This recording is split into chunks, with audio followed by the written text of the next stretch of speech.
Every Song of Ice and Fire YouTuber, it seems, has a rite of passage where they do a video or a series of videos talking about Daenerys' house with the red door, and they talk about where they think it is, and how weird all of her memories are about it, and everything like that. So I am really standing on the shoulders of giants when it comes to this theory, and I have simply added my own little conclusion on the top that I have not yet seen talked about anywhere. Maybe I've missed it, and maybe you can point me to someone who has pointed this out already.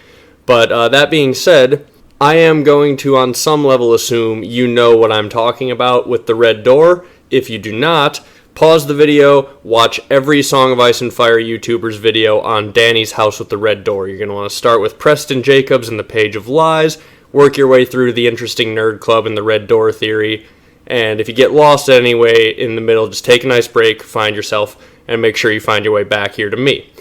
Alright, good. Was that a fun week of watching Ice and Fire content? I hope it was, because now it's time to talk about where I think this whole Red Door plot is actually going.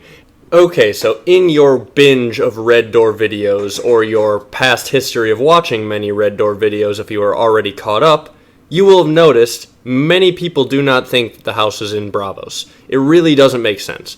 The house seems to be surrounded by open land, right? It does not seem to be on an island, and it seems that it would be weird to have a lemon tree growing in Braavos, considering our author keeps reminding us that lemons don't grow in Braavos. He seems very intent on making sure we are aware of that. So, the top two places that it is generally speculated the house with the red door could be are in Dorne somewhere, because of the lemon tree, because of the open land, all of that makes sense. Or possibly outside of Pentos. That seems to be the second choice, like Illyrio the whole time. He was just putting them up somewhere outside of Pentos for a long time, and she thought it was in Braavos for some reason. This is generally where the discussion on the Red Door ends. They spend all of the time going over the clues, trying to figure out which of these places it is, because it is pretty ambiguous and no single place completely makes sense. However, some people get to the next step of the process, which is asking, why does this even matter? I mean, think about it. That's a real question. Is it just to mean that Dany's confused about her past, or is this ever going to possibly come back into the story in any way? And that's what I speculate. It is going to come back into the story. So let's work with the idea first that the house is in Dorne, and then we'll wrap up Pentos, because it is really the same in the end, in terms of how it's going to come back into Dany's story and what will happen to the house with the red door. And luckily, I think it will actually be thematically relevant and an important part in Dany's future story. So, if the house was in Dorne, this is what is likely to happen right now.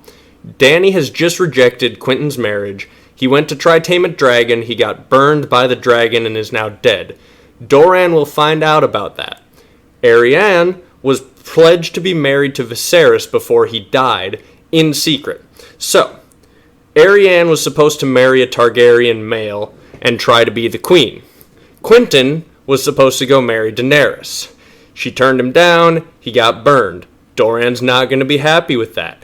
There is now a new Targaryen male in Aegon who has just showed up to wonderfully step into the place that Viserys held in Doran's plan, and he needs a marriage alliance that will get him some footing in Westeros. The Dornish army allying with Aegon with young Griff is going to be massive. It is very likely they will ally together and probably get married.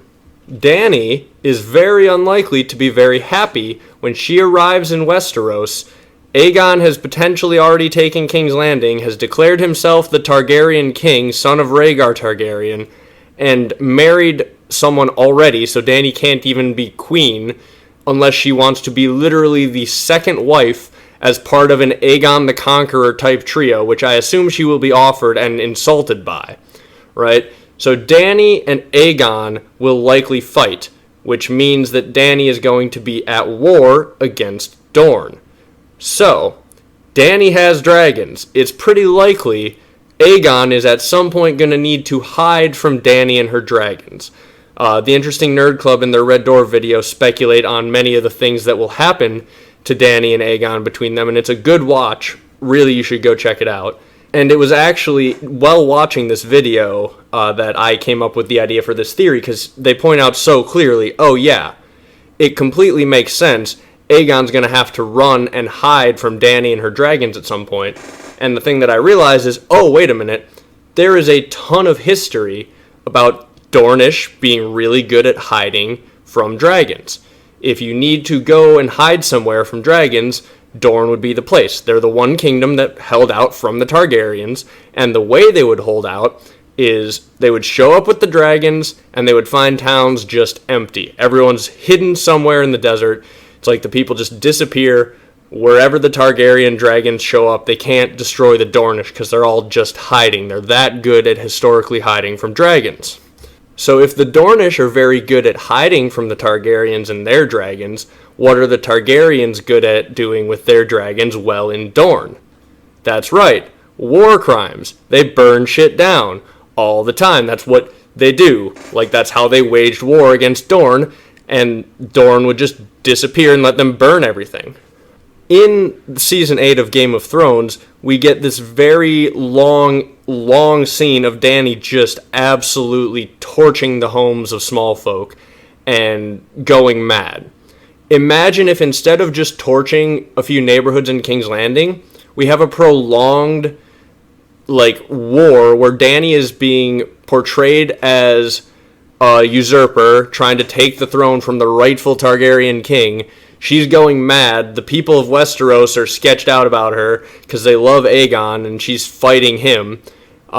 Then she's literally chasing him around Dorne, burning down cities as she goes because she's just enraged, looking for this guy, looking for this traitor who has stolen her throne to try and end this. Then, as we are watching from a maddening Daenerys' point of view, as she's burning the 7th town that she's burned down, she burns down this countryside house with a red door and a tree in the yard. That's right. When they hide Aegon, they might eventually hide him in the place where Doran hides his Targaryens when he needs to. One of the hiding places might end up being the house with the red door. Dany might unknowingly burn down the house with the red door as she just torches everything in sight, enraged at Dorne for helping Aegon hide from her, the same way that he helped her hide from the throne so long ago. It all would make her rejection of Quentyn super tragic, because it means that she had a chance at her house with the red door. She had that opportunity. If she would have married Quentyn, she could have gone back to Dorne. She could have found the house with the red door. She could have talked to Doran, who had held her, or who had helped her hide as a child. And then everything that little Daenerys dreamed about could have actually been possible. But her choices that she was making for her power and her ambitions, such as marrying Hisdar, such as turning down Quentyn, those are the things that end up costing her the thing that she actually really wanted this whole time, and it slowly sets in motion this chain of events that rather than going home to her house with the red door allied with Dorne, she goes home, goes mad, and has to burn down the thing that represents her very innocence. That's the fate of the red door. Daenerys needs to burn it down unknowingly in her anger and rage, justifiably somewhat at the situation that is unfolding in front of her. And I think it's all set up for that. Whether the house with the red door is in Dorne or in Pentos, Dany's gonna burn that shit down. So hopefully it's all very clear how it would happen if in fact the house is in Dorne. And the other possible place it could be is Pentos, and many fans speculate Dany is going to roast Pentos on her way through to Westeros. She's going to find out Illyrio's original plan involved Aegon. She was lied to on some level. She's going to feel betrayed. And then there's the whole thing with the tattered prince wanting Pentos for himself. So, it could be a similar thing. Dany's roasting Pentos and the surrounding areas for some reason. And from Dragonback, we get a view inside her head as she burns house after house after house, and suddenly one of them is described as a house with a red door and a lemon tree in the yard, and we are just left to wonder, wait a minute, what did she just do? Was that the house with the red door? And she may not even notice. She may literally just move on and keep going, and we're just left to realize, oh my god, she burned down the house with the red door. And it will be a sign of her chance at innocence just now being gone. And it makes sense, right? Especially if she's burning small folk along with it. If this is one of the first of Dany's monstrous acts, just burning a town full of small folk, and it happens to be the place where the house with the red door was, how fitting would that be to watch her just torch that thing as she begins her descent into the Mad Queen Daenerys. And I do think part of what Dany's story is she's doing the thing where she conquers the world in self-defense. Like, she's a genuine victim, traumatized, doing things the entire time that are in interest of her own protection and the protection of other victims like her, and she will literally just be pushed further and further and further into potentially burning down the very thing that little childhood Daenerys really wanted in the end.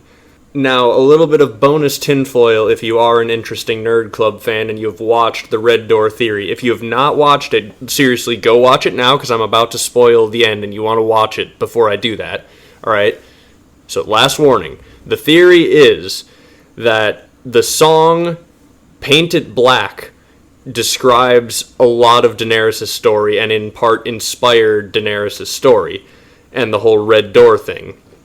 And it really does fit when you look at a lot of it, right? The last lines of that song are about blotting out the sun and finally painting the red door black, right? Just painting everything black and blotting out the sun, black as coal, right? The sun is the sigil of House Martell. If the red door is in Dorne, and the last thing Daenerys does in the Red Door story arc is burning Dorne to the ground and painting the Red Door black as coal by burning it, that pretty much confirms the theory to me that the entire Red Door arc is basically based on Painted Black by the Rolling Stones. So, that is my additional little tinfoil. If this happens, and if Dany blots out the sun as she paints the Red Door black and closes the story arc, it is the Red Door theory confirmed, and you heard it here first. Dany is going to burn down the House with the Red Door.